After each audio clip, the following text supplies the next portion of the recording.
Bendiciones, buenos días, saludos para todos, tanto los alumnos de la Escuela Avanzada de Ministerio ISPA Internacional, como también las personas que estarán eventualmente viendo tal vez este video, esta clase, a través de alguna de las plataformas o alguno de mis canales, ya sea YouTube o a través de mi perfil de Facebook. Em, para nuestros amados que están en la escuela a través de la plataforma Classroom también.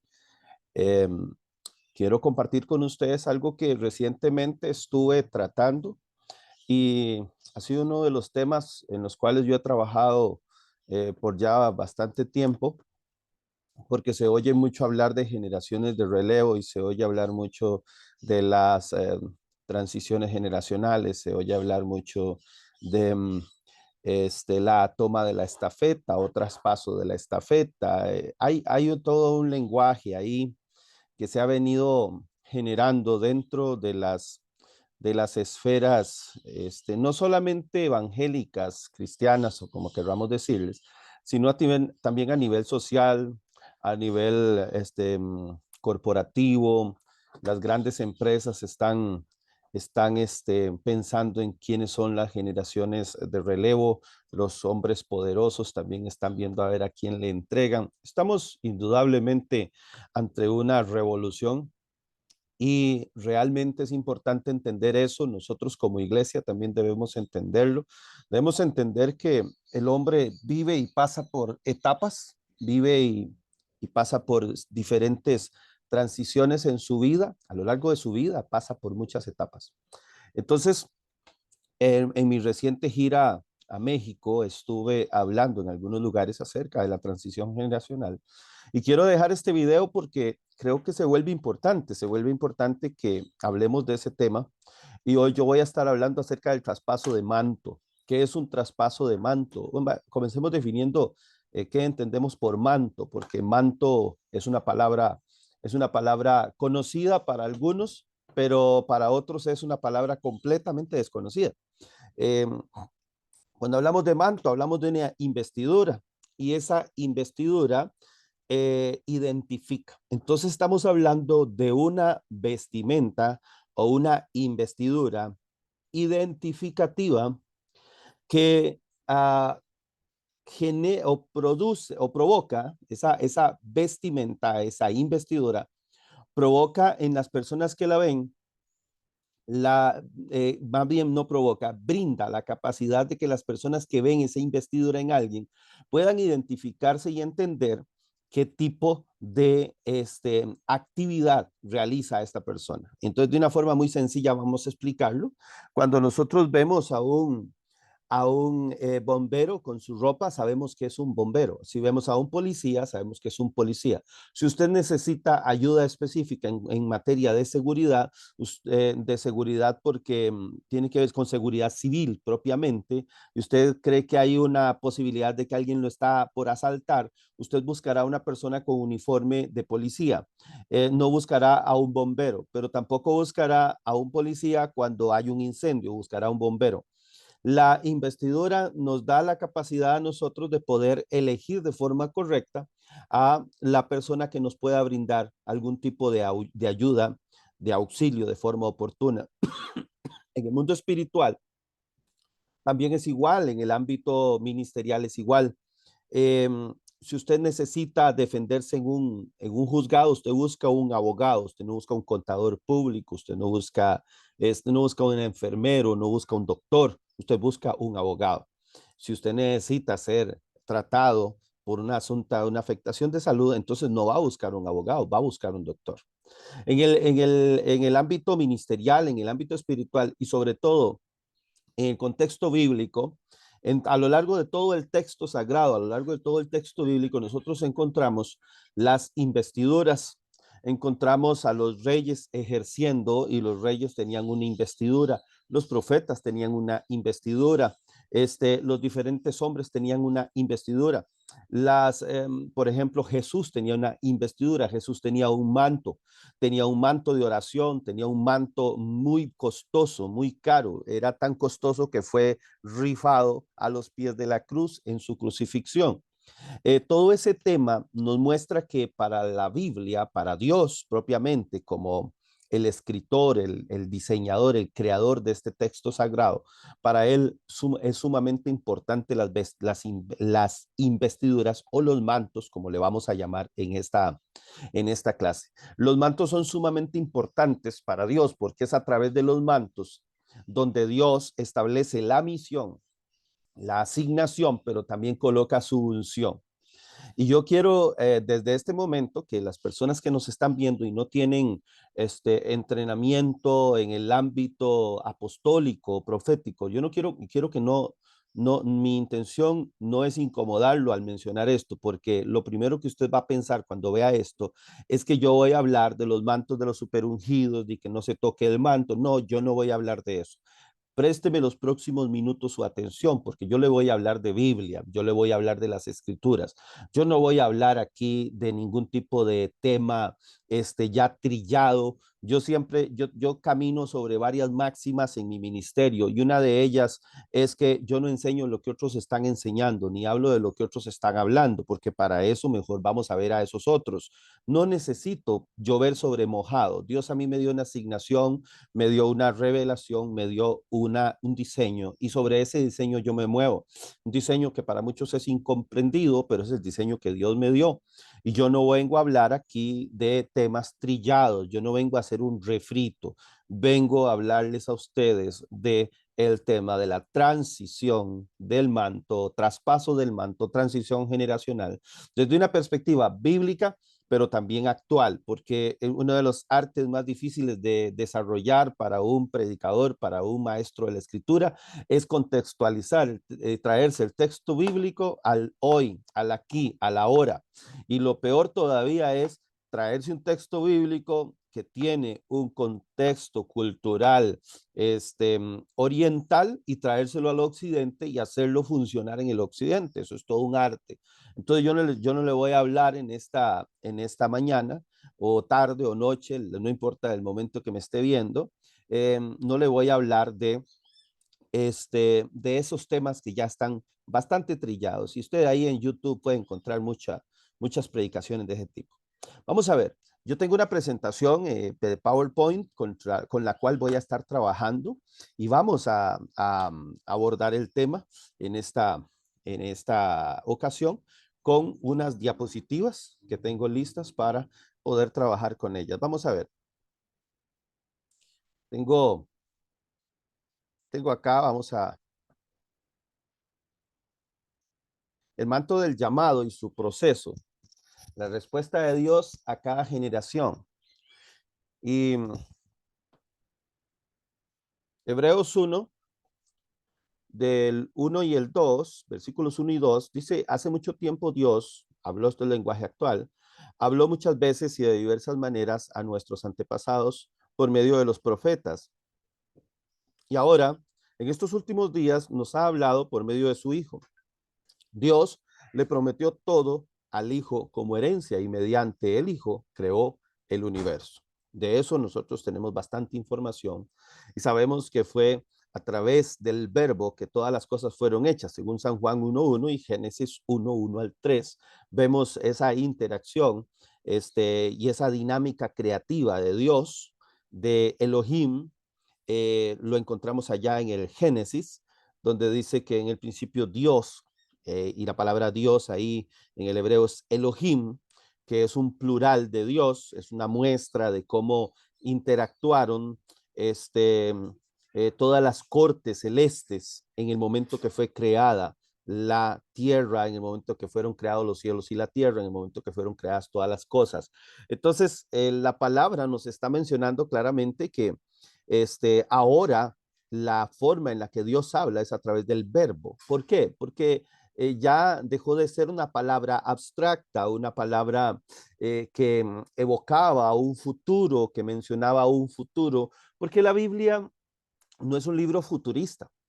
La Biblia no es un libro futurista, tampoco es un libro histórico. La Biblia es un libro con condiciones y características eternas. La Biblia es eterna. La Biblia no tiene un tiempo cronológico en el cual la podamos ubicar. La Biblia está en un presente continuo y la palabra de Dios siempre va a estar fresca. Cada vez que usted abra la palabra, cada vez que usted abra las escrituras, encontrará una palabra fresca, una palabra que tocará su vida. Usted dice, es que esto es como si me lo estuvieran diciendo para este hoy que estoy viviendo. Pues precisamente esa es la palabra de Dios, la palabra de un Dios que es eterno y que se mueve en un presente continuo. Su operación y operatividad no está limitada por tiempo y espacio. Entonces, la palabra aquí nos menciona que en los últimos días nos está hablando a través de su Hijo. Ahora, eh, dice, Dios le prometió todo al Hijo como herencia y mediante el Hijo creó el universo. ¿Dónde encontramos entonces la herencia del Hijo? En los hijos, en los coherederos.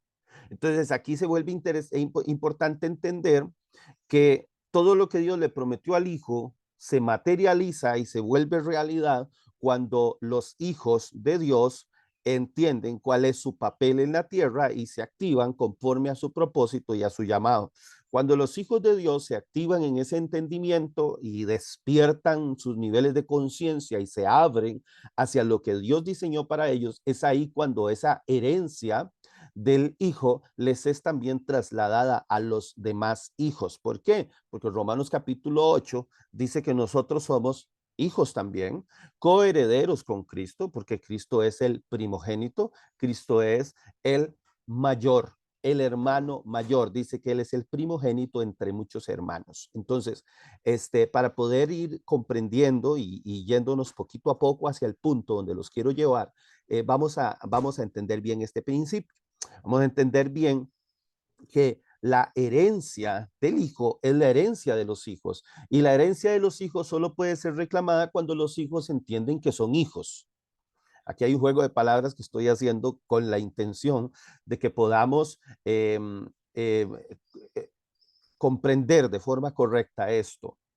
El hijo tiene herencia y esa herencia es trasladada a los hijos, pero los hijos no tienen la herencia ni podrán reclamar la herencia del hijo hasta que no entiendan que son hijos. Tiene que haber un despertar de mi conciencia de hijo. Tiene que despertarse esa genética divina que está contenida en nuestra información, en nuestro ser espiritual, en nuestro hombre interior. Entonces, mientras eso no suceda, los hombres van a estar dando tumbos, los hombres van a estar errando, el hombre va a vivir, el hombre, estoy hablando de raza humana, ¿verdad? El hombre, la mujer, van a vivir bajo condiciones de estrés, de ansiedad, de desesperación, de enojo, de ira, toda clase de vacíos existenciales, pensamiento suicida, pensamiento homicida, pensamiento vengativo, vivirán en una total y completa zozobra, en una condición de derrota, en tanto no venga esa revelación de el propósito de Dios para sus vidas y de su herencia. Su herencia. El apóstol Pablo usa esa palabra montones de veces. ¿Por qué? Porque el apóstol Pablo fue llamado a esta tierra, el manto del apóstol Pablo específicamente le fue entregado para poderle mostrar al pueblo gentil que en Cristo tenemos herencia y que somos hijos de Dios. Creo que a través de las cartas encontramos montones de evidencias claras acerca de nuestra nueva naturaleza. Entonces, la palabra dice en Hebreos que Dios habló a través de los profetas, pero ahora habla a través del Hijo. Y el Hijo está diseminado, por decirlo de alguna forma, alrededor del mundo, en las naciones, en todos los hijos de Dios, que son los que tienen el mensaje de Dios. Los hijos de Dios hoy son los que tienen el mensaje de Dios. Ellos son los que portan el mensaje de Dios. Entonces, actualmente Dios está hablando, ¿cómo? A través de su iglesia. Hay un manto principal sobre la iglesia, es el manto del Mesías. El manto del Mesías está sobre la iglesia y la iglesia sigue operando bajo ese manto. Dios levanta un hombre para marcar una generación. Cada vez que Dios quiere traer algo nuevo, Cada vez que Dios quiere traer algo nuevo suyo, provoca una transición necesaria, aunque no siempre es entendida. Vamos a ver. No, las transiciones que Dios trae a la tierra normalmente no son ni entendidas y muchas veces no son agradables para nosotros. ¿Por qué? Porque el hombre tiene una característica muy interesante que es la adaptación. El hombre tiene una capacidad de adaptación enorme. Entonces, como nosotros tenemos la capacidad de adaptarnos a los entornos, tenemos la capacidad de colonizar cualquier lugar, cualquier clima, cualquier temperatura. Hay seres humanos que viven en los lugares más fríos de la Tierra, hay seres humanos que viven en los lugares más calientes de la Tierra. Hay seres humanos que viven con temperaturas de 50 grados Celsius y gente que vive con 50 grados bajo cero. O sea, imagínense 100 grados de diferencia, 50 bajo cero y 50 Celsius, y aún así, ahí la gente prospera. Aún ahí la gente puede hacer sus casas de habitación, aún ahí la gente desarrolla todo su trabajo, este, desarrolla toda su vida y no tienen ningún tipo de problema.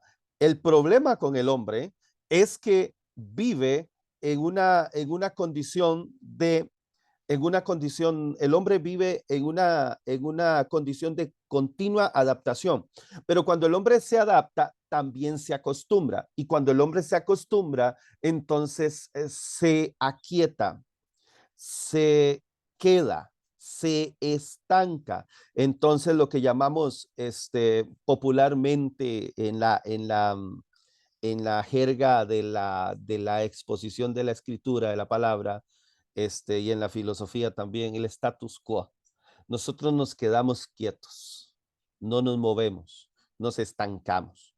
Entonces, ¿qué viene a suceder en este proceso? Que es, Dios es un ser tan maravillosamente incomprensible y tan dinámico, tan activo, que al igual que el universo está en una continua expansión, Dios en este momento está creando nuevas galaxias. Mientras yo estoy hablando de esto, hay nuevas galaxias que están apareciendo, hay hoyos negros que están absorbiendo algunas otras galaxias. El universo sigue en crecimiento, en expansión. Por eso los científicos no pueden llegar al final del universo. Crean un telescopio. Cuando se creó el Hubble y se puso en órbita, era el wow, porque podía haber galaxias lejanas, pero después se dieron cuenta que detrás del Hubble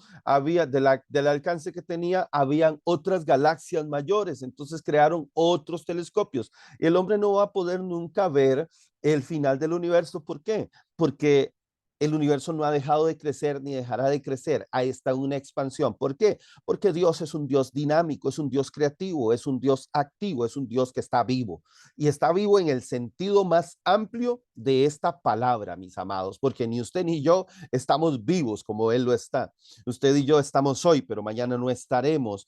Dios está para siempre, porque Dios no es Dios que existe, Dios es Dios que es. Él es, Él no existe, porque decir existe es algo que puede dejar de existir. Dios es, Él es, donde quiera y cuando quiera, 1000 años después de este momento, 1000 años atrás de este momento, 1 millón de años adelante, 1 millón de años atrás, Dios es, Él es el gran yo soy. Cuando la Biblia nos habla del gran yo soy, está hablando de una existencia perpetua que no tiene limitaciones algunas. Eso es Dios. Entonces, el Señor cada vez que va a traer,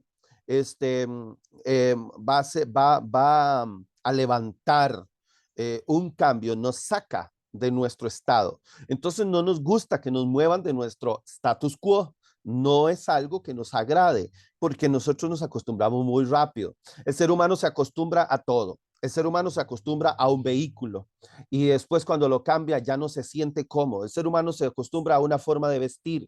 El ser humano se acostumbra a un corte de cabello. El ser humano se acostumbra al ruido de una puerta. El ser humano se acostumbra a una gotera en su techo. El ser humano se acostumbra a darle un golpe a la televisión en la esquina para que funcione. El ser humano se acostumbra a golpear su control remoto para que funcione. El ser humano se acostumbra a que su celular hay que ponerlo en cierta posición para poder leer sus letras porque está descompuesto, pero se acostumbra a eso.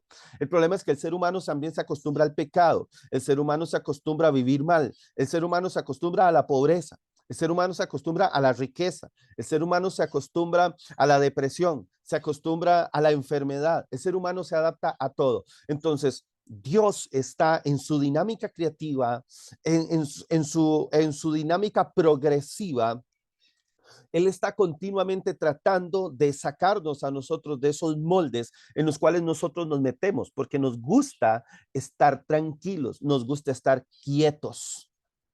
Pero Dios no tiene la intención de que usted esté quieto, ni de que yo esté quieto. Dios tiene la intención de que usted y yo seamos proactivos, de que usted y yo estemos continuamente en movimiento, así como la galaxia se está en expansión, así usted y yo estemos en expansión de conocimiento, de entendimiento, de operatividad en todas las áreas. El ser humano debe crecer en todas las áreas. El ser humano debe estar continuamente aprendiendo. Yo siempre le recomiendo a la gente estar leyendo mínimo 3 libros al mismo tiempo. En el día, usted debe dedicarle su vida por lo menos a 3 libros. Yo le digo a la gente, un libro, no es, como les digo siempre, no es la Biblia.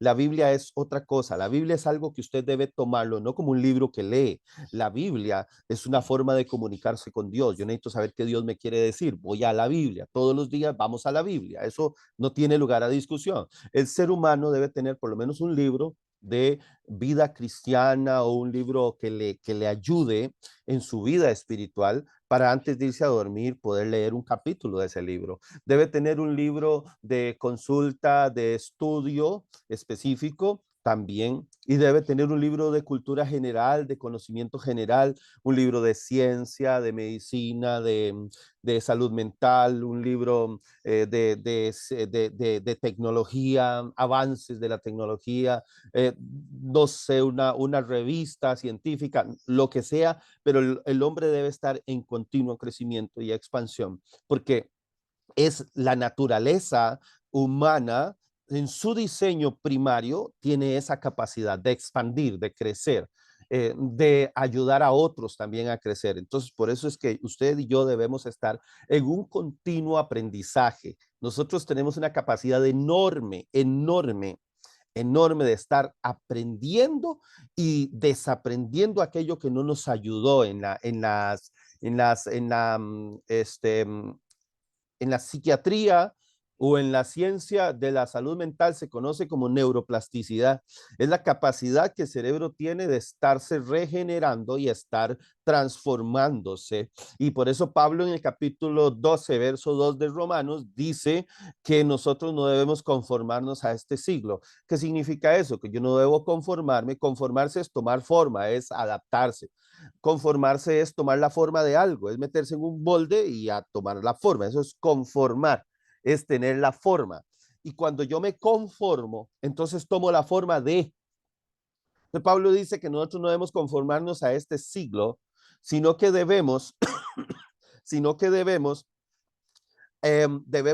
renovarnos en el espíritu de nuestra mente. Eso es neuroplasticidad. En términos científicos, Pablo está hablando de la neuroplasticidad, la capacidad que tiene el cerebro de estarse regenerando. Entonces, el Señor quiere sacarnos del status quo, quiere movernos de esa pasividad en la cual nos encontramos y para eso nos marcará transiciones. Entonces, continuamos con el punto, este, esta, este tema. Seguimos entonces viendo que cada vez que Dios quiere traer algo nuevo suyo, provoca una transición necesaria, aunque no siempre es entendida, porque el problema de nosotros es que nos cuesta mucho entender lo que Dios quiere hacer.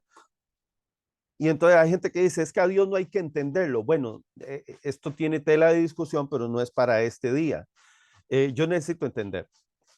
Yo necesito entender cómo opera el mundo espiritual. De hecho, usted necesita entender cómo opera la maldad, porque un enemigo que no se entiende es un enemigo que no se puede derrotar. Entonces es muy importante entender cómo funciona la dinámica espiritual y no solamente la dinámica espiritual de las tinieblas, sino la dinámica espiritual de la luz.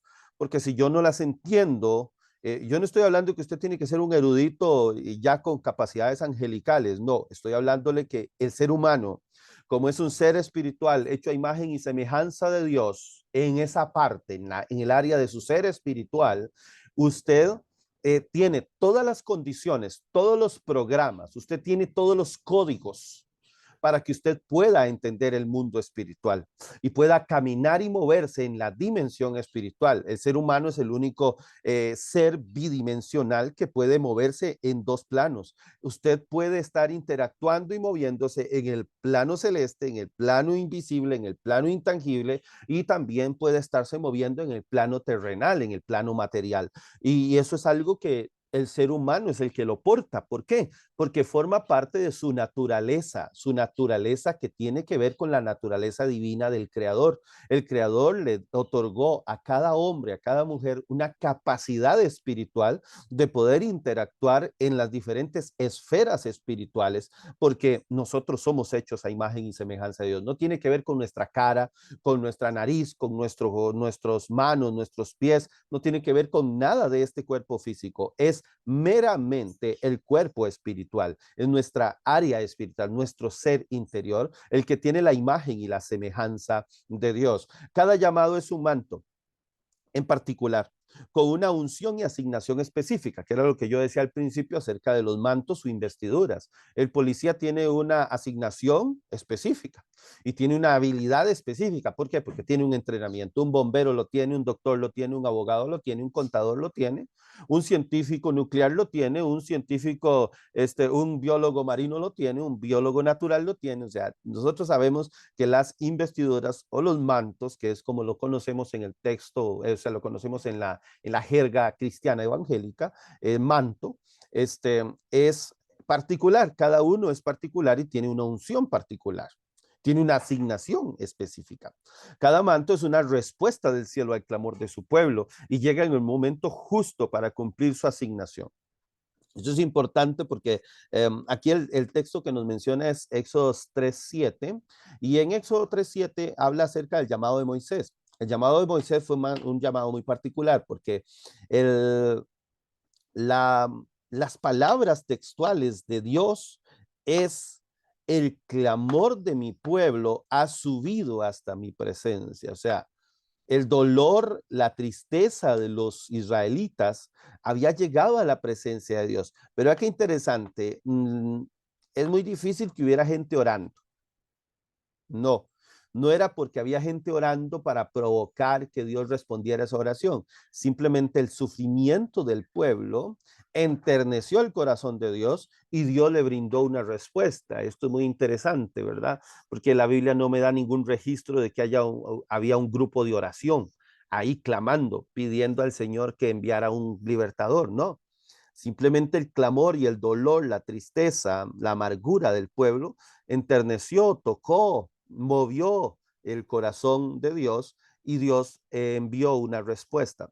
Entonces, cada manto que Dios levanta es una respuesta de parte de Dios, de parte del cielo, para su pueblo. Llega en el momento justo y cumple esa asignación.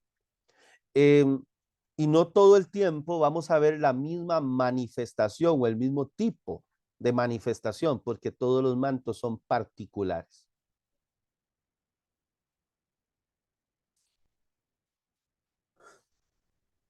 La ausencia de sacerdocio equilibrado provoca un cambio de manto. Esto vamos a trabajarlo y vamos a verlo detenidamente. Me interesa mucho poderlo ver despacio. La ausencia de un sacerdocio equilibrado. ¿Qué es un sacerdocio?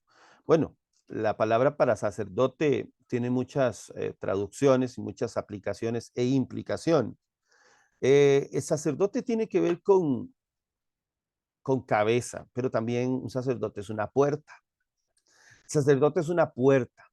El sacerdote es una puerta de salida y de entrada. El sacerdote es de esa puerta espiritual que permite que algo entre o algo salga. Permite que algo entre o no entre. Si está cerrado, algo no entra ni tampoco sale. Si está abierto, puede entrar o puede salir algo. Eso es una puerta. Eso es un sacerdote. El sacerdote, el sacerdote es el que, vamos a ver, hay dos puntos importantes aquí que quiero mencionarles. Hay dos tipos de ministerio que, aunque trabajan muy de cerca, son distintos en cuanto a lo que es su operatividad. El sacerdocio tiene una operatividad vertical, perdón, horizontal, y el profeta o lo profético tiene una asignación vertical. Porque lo profético está directamente vinculado a la conexión entre el cielo y la tierra. Y el sacerdocio está vinculado entre en el tema de cómo se lleva a cabo el trabajo ceremonial, cómo se lleva a cabo la parte que tiene que ver con conexión con Dios a través de la adoración, de la ofrenda y todo esto. Entonces, en el sacerdocio es tierra al cielo. En lo profético es cielo a la tierra. Entonces, en los sacerdocios, en lo sacerdotal, primero todo se expande hacia los lados, hacia la multitud, hacia el pueblo, y luego envía y entrega. En lo profético, el profeta se conecta con el cielo y trae del cielo una palabra, un diseño, una estrategia, una estructura. Eso es la forma en la que operan estos dos asignaciones o estos dos mantos, manto profético, el manto sacerdotal. El sacerdocio debe estar equilibrado, porque al no estar equilibrado va a provocar un cambio en ese manto. Y en 1 Samuel 1, 9 al 11, encontramos, de hecho es un pasaje que la gente lo conocen bastante bien y sé que ustedes como estudiantes de las escrituras lo conocen bastante bien. Y voy a leerlo. 1 Samuel 1, 1 Samuel 1, 1 Samuel, 1 de Samuel, capítulo 1, versículo 9. Dice, Ana dejó de comer y se levantó y se fue a orar al santuario. El sacerdote Elí estaba allí sentado junto a la puerta. Ahorita les hablo de esto. Ana estaba tan triste que no dejaba de llorar. Por eso oró a Dios y le hizo esta promesa. Dios Todopoderoso, yo soy tu humilde servidora. Mira lo triste que estoy. Date cuenta de lo mucho que sufro. No te olvides de mí. Si me das un hijo, yo te lo entregaré para que te sirva solo a ti todos los días de su vida, como prueba de que te pertenece. Nunca se cortará el cabello. Dios va a levantar a una persona cuando el sacerdocio que está operando en ese momento, estoy hablando sacerdocio, entiéndase, sacerdocio como liderazgo.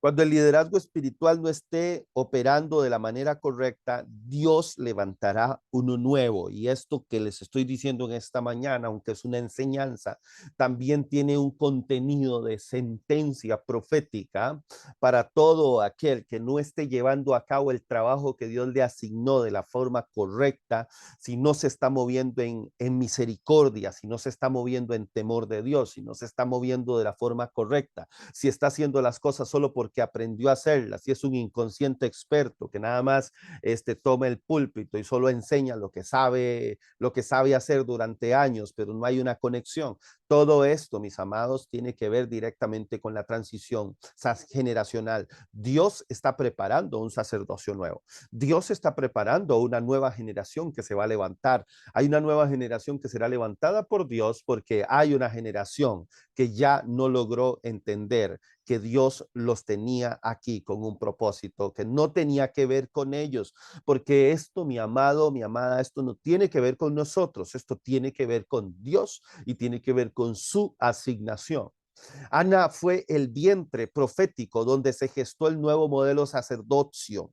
Dios está buscando en este momento vientres proféticos para gestar nuevo sacerdocio. Dios está buscando en este momento un vientre profético para que ahí pueda haber, pueda contenerse un sacerdocio conforme al diseño y al propósito de Dios para este tiempo. Es importante que todo hombre y toda mujer de Dios que está sirviendo en el ministerio en este momento pueda hacer un alto en el camino y entender que las herramientas, las armas, las estrategias, todas las formas que eran utilizadas en tiempo atrás deben quedar atrás. Usted no puede seguir usando las mismas herramientas. Usted no puede seguir usando la misma forma. Usted no puede pretender en este tiempo abrir una lata con un abridor de latas. Ya la lata trae un abre fácil. Los tiempos han cambiado. Ya usted no necesita algunas herramientas que hace 20 o 30 años atrás eran indispensables. Hoy son obsoletas. Usted ya no necesita una máquina de escribir para escribir una carta.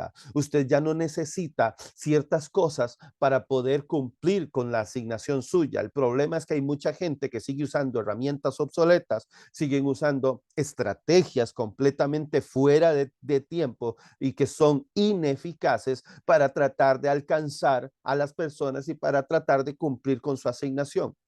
Dios está marcando un cambio, Dios está trayendo un cambio y ese cambio es un cambio profundo, es un cambio fuerte, pero también es un cambio dramático. El cambio que Dios está marcando es un cambio dramático. Lo que Dios está haciendo en este tiempo en medio de las naciones es fuerte, mis hermanos, y necesitamos entender que yo o entro en la dinámica de transformación que Dios está trayendo a las naciones o yo mismo voy a ser eliminado. Samuel irrumpe en el escenario profético como una respuesta al vacío en el corazón de un pueblo con orfandad y sin identidad. Cuando Samuel se levanta, cuando Samuel es levantado, cuando Samuel nace y crece en el santuario, Samuel es esa respuesta de Dios a un pueblo que estaba necesitando un líder, que estaba necesitando un sacerdocio, que estaba necesitando un profeta, que estaba necesitando un juez. O sea, el pueblo necesitaba que se levantara alguien con la capacidad de conectarlo con Dios, porque el pueblo había sido desconectado de la fuente primaria de vida, que es el Señor. Entonces, Samuel viene a formar esta unión, esta coyuntura entre Dios y su pueblo. Dios está levantando en este tiempo una generación de líderes que están creando esas relaciones y están afirmando esa relación entre Dios y su pueblo. Dios está levantando a una generación profética que está trayendo una restauración en medio de este tiempo. La palabra Samuel o el nombre Samuel, Shemuel, la palabra del hebreo es Shemuel, este, es alguien que está ungido para escuchar. Uno que está ungido para escuchar a Dios, pero no solo escucharlo, sino que también obedecerlo, porque la palabra Shemuel viene de la misma raíz de la palabra Shema. Y la palabra Shema significa escucha atentamente para que pongas por obra lo que estás oyendo. Cada palabra que estás escuchando debe volverse ley en tu corazón y debe ser cumplida. Lo que dice Shema, Shema Israel, por ejemplo, allá en el capítulo 6 de Deuteronomio. Shema Israel. El Shema es un llamado de atención, de escuchar, pero no para olvidar, sino escuchar para cumplir y obedecer. Entonces, Samuel es uno que está ungido para escuchar y obedecer. Tiene los códigos, tiene la capacidad, tiene el llamado, tiene la asignación para escuchar y obedecer.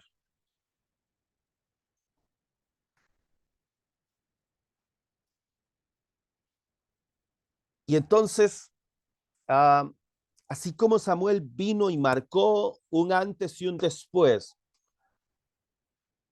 Samuel fue levantado en el momento que Elí y sus hijos fueron quitados del sacerdocio. Elí muere de una forma vergonzosa porque nunca hizo más que estar quieto y tranquilo. Un hombre de Dios, una mujer de Dios, no puede estar tranquilo. Usted y yo no tenemos permiso de estarnos quietos. Nosotros no debemos estar quietos. Nosotros no podemos estar quietos. Usted y yo no fuimos llamados para el status quo. Usted y yo no fuimos llamados para el estancamiento. Usted y yo no fuimos llamados para estar sentados en la puerta como lo estaba Elí. Cada vez que usted ve a Elí, lo va a ver sentado. Cada vez que usted lee algo acerca de Elí, Elí estaba sentado y desarrolló su ministerio sentado y murió sentado, porque todo aquel que decida quedarse quieto en medio o ante un Dios que nunca estará quieto, que nunca dejará de moverse, de crear, de expandir, pues definitivamente no puede haber ningún tipo de compatibilidad entre un Dios con las características de nuestro Dios eterno y un hombre o una mujer de corazón y espíritu pasivo. Este hombre lo único que hizo fue engordar y engordar y engordar hasta que cuando le llegó la noticia de la muerte de sus hijos, ni siquiera se pudo levantar de lo gordo que estaba, se fue para atrás y se desnucó en el peso de su cuerpo que había engordado comiendo exageradamente las grasas que tenían que quemarse en el altar, se las comían para poderse engordar de la forma que se engordó. Esto, mis amados, hay un montón de material y trabajo con ese tema, pero quedémonos ahí. Lo que yo quiero mostrarles es que dolorosamente uno de los nietos de Elí cuando nace se le pone el nombre de Icabod. Icabod significa gloria traspasada o generación sin gloria o ausencia de gloria o la gloria fue quitada. Y cuando escuchamos una palabra como esa tan fuerte de Icabod, estamos hablando de una sentencia sobre una nación. Cuando esta mujer le pone nombre a su hijo, en ese momento en el ámbito espiritual, en el ámbito profético, se estaba dando una condena, una sentencia directa sobre la nación. La gloria ha sido traspasada, fue quitada. Esta generación a partir de ahora crecerá sin gloria. Y eso, mis amados, fue muy fuerte porque la nación sufrió mucho. Dios levanta a Samuel en un momento oportuno. Todo manto cumple un tiempo específico y termina cuando es levantado el siguiente. No funcionan dos a la vez. Por eso Dios tuvo que quitar a los hijos de Elí y a Elí para poder levantar el manto de Samuel. Así lo vamos a ver siempre.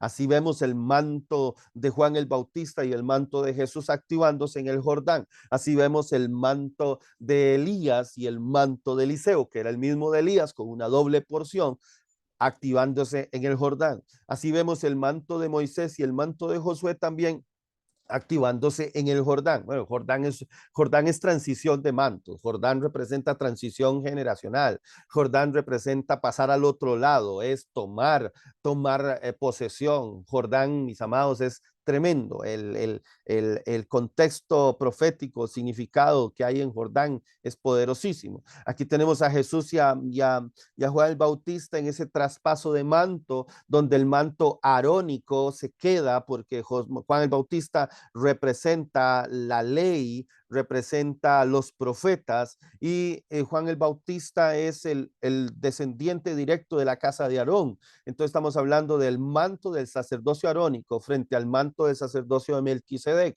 Hay una transición poderosa en el momento que se traspasan, se trasladan esos mantos. El manto arónico queda a partir de ese momento obsoleto y se activa el manto de Melquisedec, el manto del sacerdocio y gobierno, porque el manto de Jesús es un manto de sacerdocio y gobierno. En Israel no podía haber un sacerdote y rey, tenía que ser de diferentes tribus, pues en Jesús la orden de Melquisedec es rey y es sacerdote. Y entonces Vemos aquí las transiciones tan tremendas y poderosas que vemos a lo largo de la Biblia. Son muchas, solo dejé unas cuantas. Ahora dice Deuteronomio 34:9. Ahora Josué, hijo de Nun, estaba lleno del espíritu de sabiduría porque Moisés había puesto sus manos sobre él. Así que el pueblo de Israel lo obedeció, haciendo todo lo que el Señor le había ordenado a Moisés. La palabra aquí es poderosa porque cuando Josué toma el manto, Josué es hijo de Nun y Nun tiene un profundo significado, porque de hecho Nun es una letra del hebreo, del alefato hebreo, y Nun tiene que ver con generaciones, tiene que ver con vida. Nun tiene que ver con nuevos nacimientos. La forma de Nun, la letra en sí, lo que conocemos como la pictografía de la letra Nun, es un espermatozoide. Y ese espermatozoide nos habla de generaciones, nos habla de inicios, de nuevos comienzos. Nun fue esa cementera que Dios usó para traer una nueva generación de hombres diferentes, de hombres de guerra, de hombres de conquista, de hombres valientes, como lo fue Josué. Entonces, esta palabra o esta letra Nun, que más allá de un nombre era una letra, es algo tremendo, maravilloso.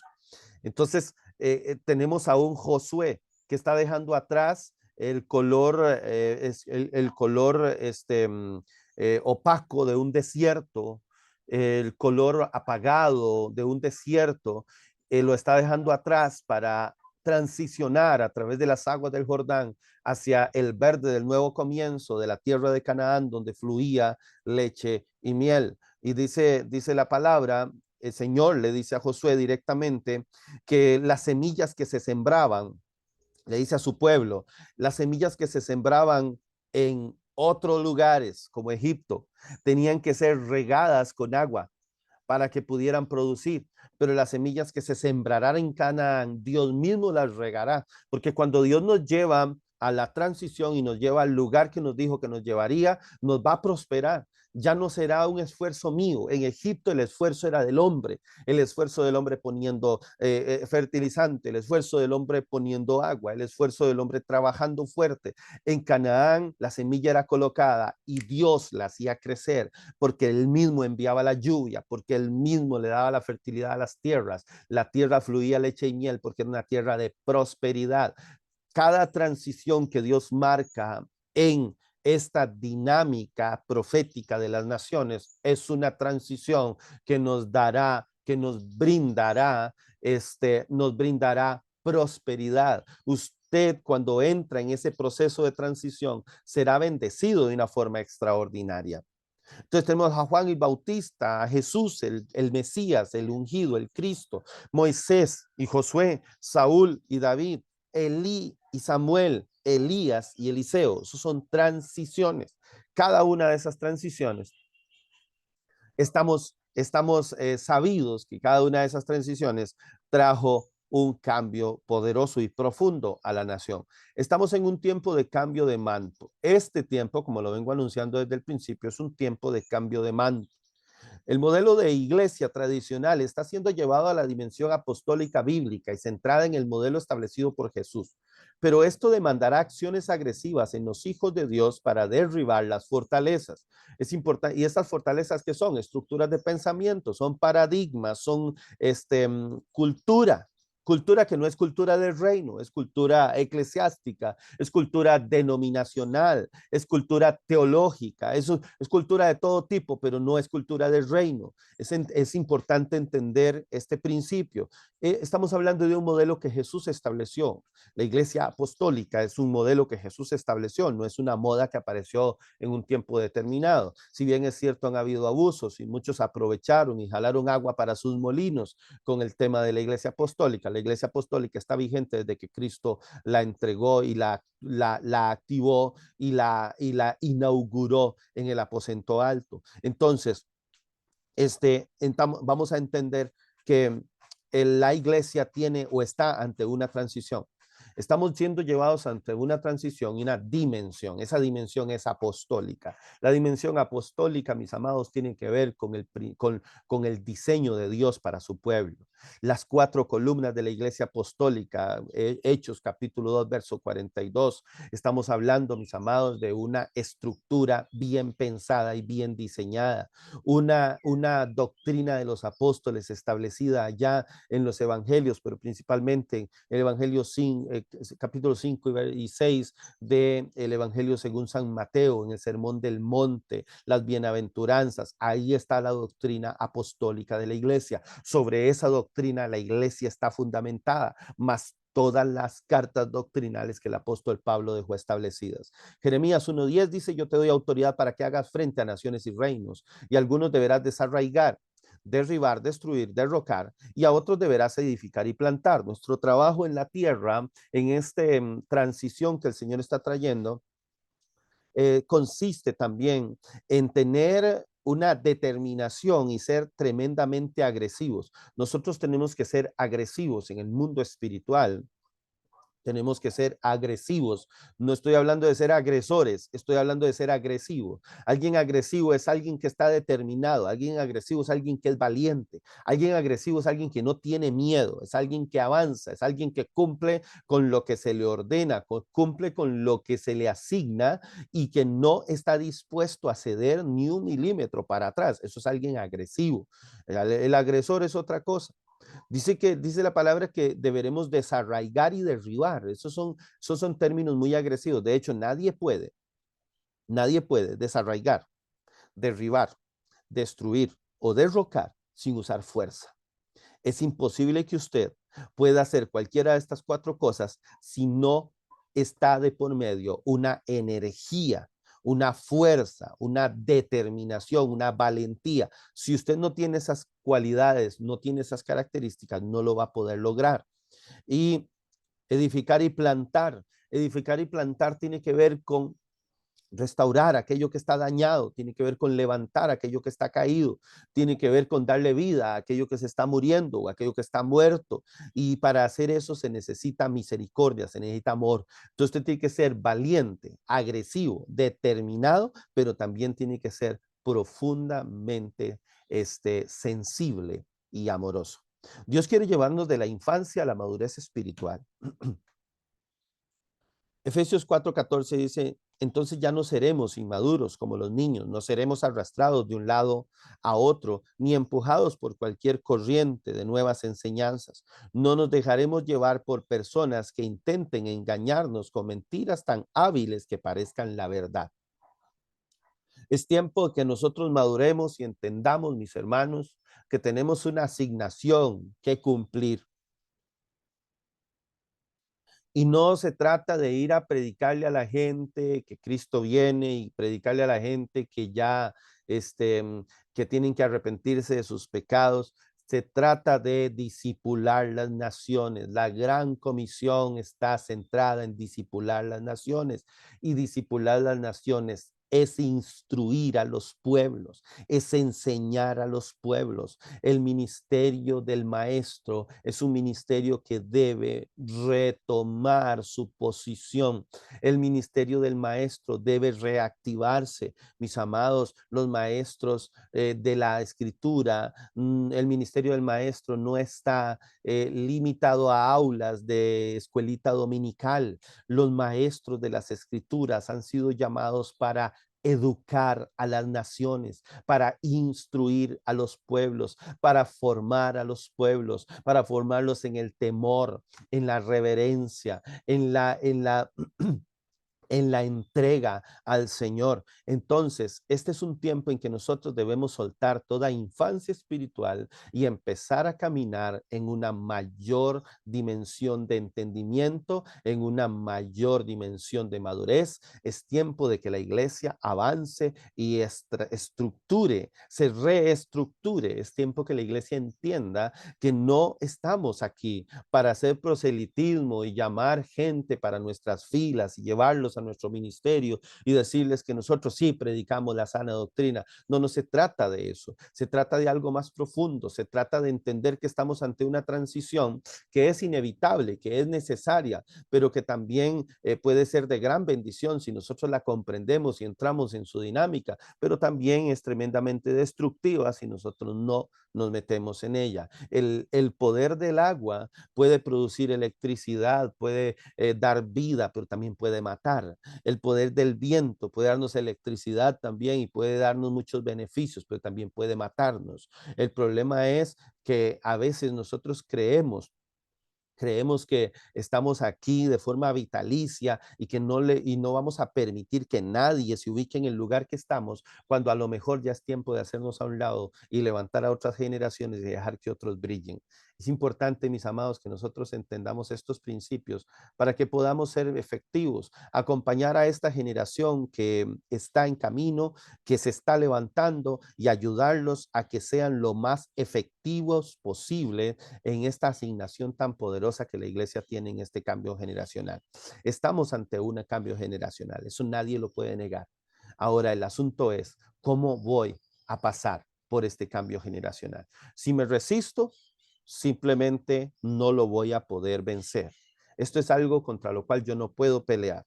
Lo que sí puedo hacer es contribuir y caminar al lado de estas generaciones que Dios está levantando para junto a ellos desarrollar la más gloriosa, poderosa e histórica temporada que la iglesia de Cristo ha vivido desde que está en la tierra.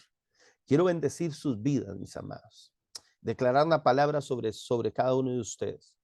Que usted va a ser un entendido de los tiempos y que usted va a comprender el momento en el cual debe tomar gente y entrenarla, y también el momento en el cual deberá hacerse a un lado y dejar que otros se levanten. Usted va a ser entendido en los tiempos para poner en las manos de esta generación las herramientas necesarias, la capacidad necesaria, el entrenamiento necesario para que esta generación sea tremendamente efectiva en esta asignación.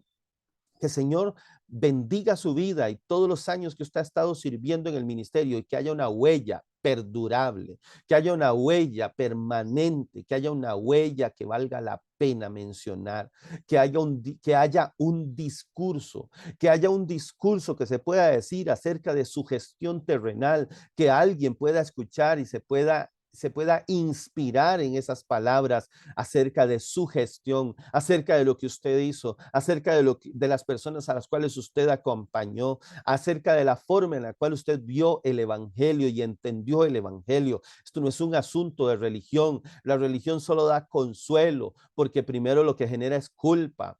Esto es un asunto, mi amado, de entendimiento de la espiritualidad que Dios le entregó a cada hombre. La espiritualidad nos da luz, y la luz nos trae la verdad, y la verdad nos da libertad. Así que, mis amados, yo les animo en este día para que usted pueda, y yo también pueda, entender en qué momento histórico de la iglesia estamos viviendo. Les bendigo en el nombre poderoso de Cristo Jesús.